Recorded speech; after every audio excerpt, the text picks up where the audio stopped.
গোল জামা বা গাউন জামা সেলাই করার পর সামনের দিক দিয়ে অথবা পেছন দিক দিয়ে ঝুলে যায়। এই সমস্যাটি প্রায়ই গোল জামাতে দেখা যায়। এবং আরেকটা বিষয় হচ্ছে গিয়ে যে বগলের সাইড দিয়ে টান ধরে থাকে। তো এই সমস্যাগুলোর সমাধান কিভাবে করবেন, তো আজকে আমি এই ভিডিওতে আপনাদেরকে খুব সহজভাবে দেখিয়ে দেবো যে এই সমস্যাটি কিভাবে সমাধান করা যায়। কারণ এই সমস্যাগুলো যেহেতু আমি নিজেও ফেস করেছি, এই জন্য আমি খুব ভালোভাবে এখন বুঝতে পারছি। তো আসসালামু আলাইকুম, সবাই কেমন আছেন? আশা করি সবাই ভালো আছেন। আমি আলহামদুলিল্লাহ অনেক ভালো আছি। আজকে আমি আপনাদের সাথে 7 থেকে 8 বছর বেবির জন্য গোল জামাটি কাটিং করে দেখাবো। নতুনদের জন্য একদম সহজ নিয়মে এই জামাটি আমি কাটিং করে দেখানোর ট্রাই করেছি। আশা করি ভিডিওটি যদি আপনারা একটু স্কিপ করে না দেখেন তাহলে অবশ্যই বুঝতে পারবেন, আর যদি স্কিপ করে যান তাহলে কিন্তু কিছুই বুঝতে পারবেন না।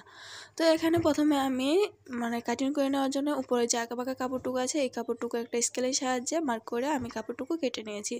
তারপরে সেলাইয়ের জন্য 1/2 ইঞ্চি কাপড় এক্সট্রা রেখে একটা স্কেলের সাহায্যে আবারও সোজা দাগ দিয়ে দিয়েছি। তারপরে উপরে যে টপ পার্টটা হবে এই টপ পার্টের জন্য টপ পার্টের লম্বাটা নিয়েছি আমি 11 ইঞ্চি এবং 1/2 ইঞ্চি এক্সট্রা নিয়েছি সেলাই করার জন্য। আর আপনারা যার জন্য জামাটি তৈরি করবেন তার পুরাতন জামার মাপ নিয়েও কিন্তু টপ পার্টের লম্বার মাপটা নিয়ে নিতে পারেন। তারপরে এখানে আমি গলার মাপটা নিয়ে নেব এবং কাঁধের মাপ। তো এখানে আমি গলার মাপ নিচ্ছি 2 ইঞ্চি পরিমাণে এবং কাঁধের মাপ নেব 5 ইঞ্চি, মানে সেলাই সহকারে 5 ইঞ্চি। এমনিতে নেব 4.5 ইঞ্চি এবং 1/2 ইঞ্চি এক্সট্রা নেব সেলাই করার জন্য। তারপর সেমভাবে আমি নিচেও দাগটা দিয়ে দিচ্ছি যাতে একই সোজা করে এই দাগটা আমি দিতে পারি। তারপরে এখানে গিয়ে আর্মহলের মাপটা নিয়ে নেব। এখানে আমি আর্মহলের ডিপটা নিচ্ছি 5 ইঞ্চি পরিমাণে।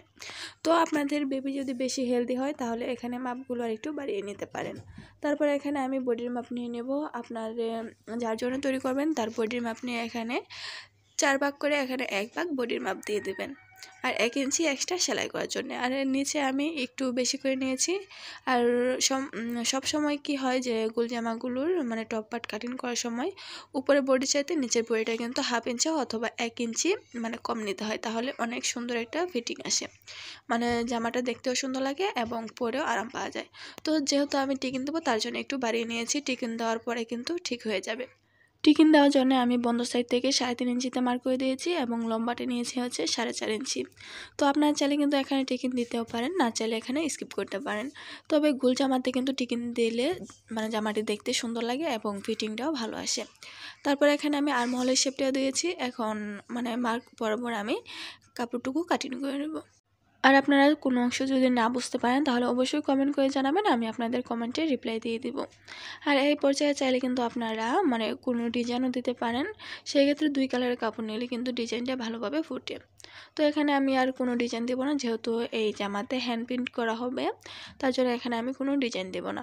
আর বগলের সাইড দিয়ে টান ধরে থাকি মূলত যে ফরম পাড়ের সামনের যে পাটটা আছে এই পাটটাতে যদি আপনি বগলের তালপাট না কাটেন তাহলে অনেক সময় দেখা গেছে যে এই কারণে কিন্তু বগলের নিচটাতে টান ধরে থাকে।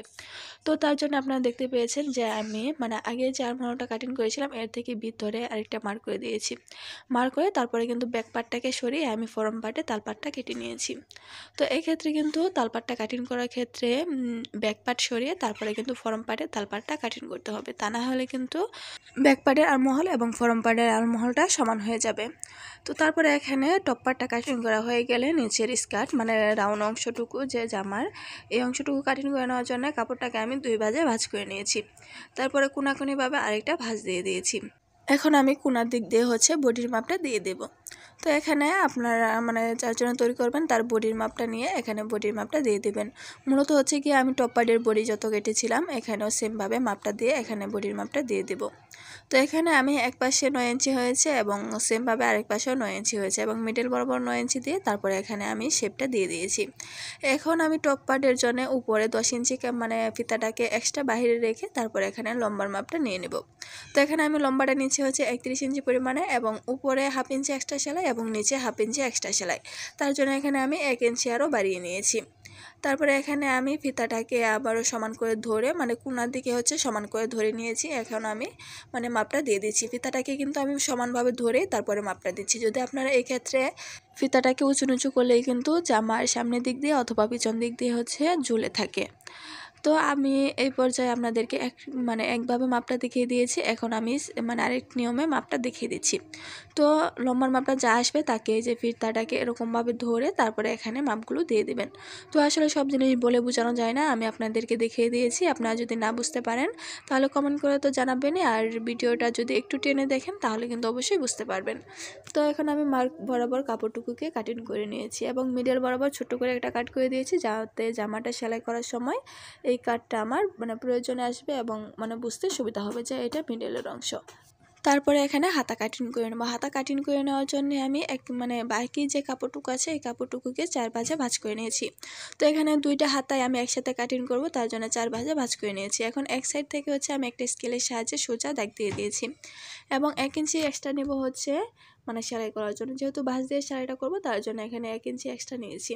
তারপরে এখানে আমি লম্বার মাপটা নিয়ে নেব। তো এখানে আমি লম্বাটা নেব হাতার 12 ইঞ্চি এবং হাফ ইঞ্চি এক্সট্রা উপরে নেব সেলাই করার জন্য। তো এক্ষেত্রে আপনাদের মনে একটা প্রশ্ন থাকতে পারে যে এই জামাটি কাটিং করে নেওয়ার জন্য আমি কতটুকু কাপড় নিয়েছি। তো যেহেতু আমি 31 ইঞ্চি লম্বা নিয়েছি, এই ক্ষেত্রে কিন্তু আমার 2.5 গজ কাপড়ে কিন্তু হয়ে গেছে।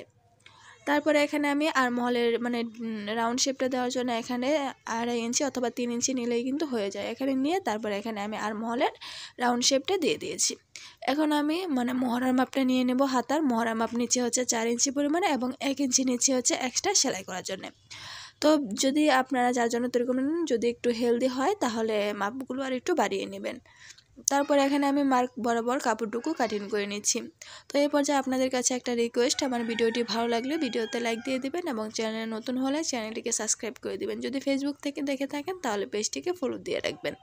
তারপর এখানে যাতে বোঝা যায় যে কোনটা সোজা পাট এবং কোনটা উল্টো পাট, তো তার জন্য এখানে আমি একটা চকের সাহায্যে মার্ক করে দিয়েছি যাতে আমি বুঝতে পারি, যেহেতু একই কালার কাপড় এক কালার কাপড়, তার জন্য এখানে মার্ক করে দিয়েছি। যদি প্রিন্টের কাপড় হতো তাহলে কিন্তু বোঝা যেত। তারপরে আমি এক পাশ থেকে আর্মহলের যে তালপাটটা আছে এই তালপাটটা আমি কাটিং করে নিয়েছি। তো আপনার যদি তালপাট কাটিং নিয়ে যদি কোনো সমস্যা থাকে তাহলে অবশ্যই কমেন্ট করে জানাবেন। আমি এই ক্ষেত্রে আলাদা তালপাট কাটিং নিয়ে একটা ভিডিও দেওয়ার চেষ্টা করব। তারপরে এখানে আমি যেহেতু রাউন্ড জামা গোল জামাতে অবশ্যই বেল্ট অ্যাটাচ করতে হবে, তার জন্য এখানে আমি বেল্টের কাপড় নিয়ে নিয়েছি। তো এই কাপড়টার লম্বা নিয়েছি গিয়ে আমি 20 ইঞ্চি, চওড়াটা আপনারা আপনাদের ইচ্ছে মতো করে নিয়ে নিতে পারেন। এই তো আমার জামাটি কাটিং করা হয়ে গেছে, শুধু গলার অংশটুকু বাকি যে কাপড় আছে এই কাপড়টুকু দিয়ে আমি গলার অংশটুকু সেলাই করে নেব। তো আর কে কে সেলাই ভিডিও দেখতে চান অবশ্যই কমেন্ট করে জানাবেন, আমি সেলাই ভিডিও দিয়ে দেবো। আজকে এই পর্যন্তই, সবাই ভালো থাকবেন, সুস্থ থাকবেন, আমাদের জন্য দোয়া করবেন। আল্লাহ হাফেজ।